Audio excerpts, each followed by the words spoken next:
Um outro assunto também que você tratou aqui no programa e agora o Dalacqua participa com a gente, nosso ouvinte, né? Ele diz o seguinte: bom dia, professor Raul Borges. Bom dia. Ontem o senhor abordou o assunto sobre a unificação das eleições gerais em termos de datas, 5 anos. Isso é muito bom, porém, sempre um porém, diz ele aqui, tem muitos partidos e isso não é um problema maior, mas sim as coligações, colcha de retalhos, tais como coligações para nível nacional, os partidos, e nos estaduais e municipais outros partidos. Se tiveres como aumentar esse aspecto ou comentar melhor esse aspecto, seria de grande esclarecimento para nós, diz o Dalacqua. O Dalacqua, isso vai dar um BO, mas é um BO gigantesco. Por que significa na prática isso, gente? Só para quem não pegou o comentário de ontem e quem não está acompanhando, a partir de 2034, pela PEC que foi aprovada ontem na CCJ, lembrando que não é definitivo, da CCJ ainda vai ao plenário do Senado, vai ao plenário da Câmara dos Deputados, para depois ser sancionado pelo presidente.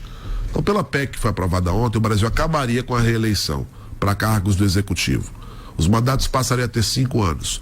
E uma outra informação importante é que as eleições seriam unificadas. Nós teríamos eleições gerais e eleições municipais ao mesmo tempo. Quando? A partir de 2034. Então, olha que interessante.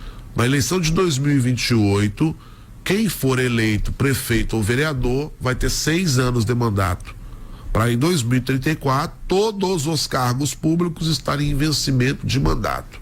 Dessa forma, você teria uma única eleição a cada 4 anos, eleições gerais, eleições municipais, sem reeleição para o executivo.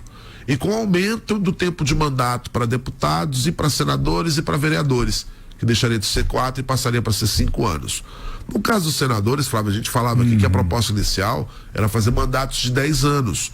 Mas ontem a própria CCJ fez uma correção e diminuiu o mandato do senador de 8 para 5 também, acabando com a ideia do 2 para 1, né? Que são as eleições em proporcionalidade. Enfim, é isso que passou pela CCJ.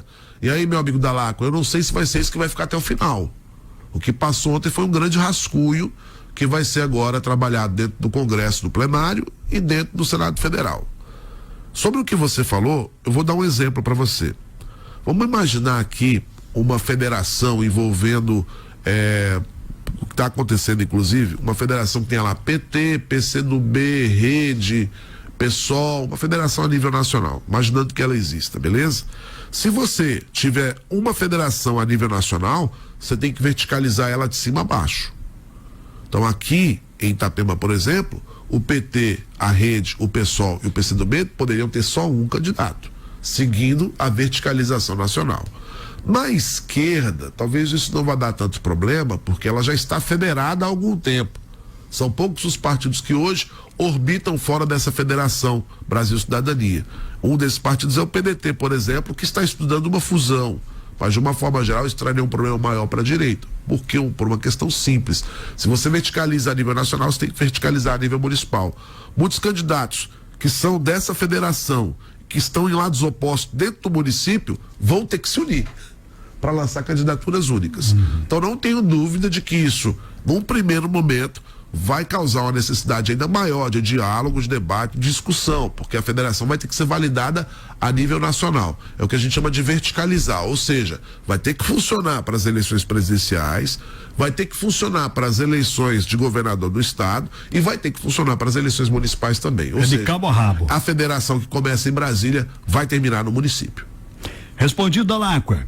Aí as questões dos nossos ouvintes, dúvidas dos nossos ouvintes também, respostas aqui com ele, que é professor, historiador e cientista político, professor Raul Borges.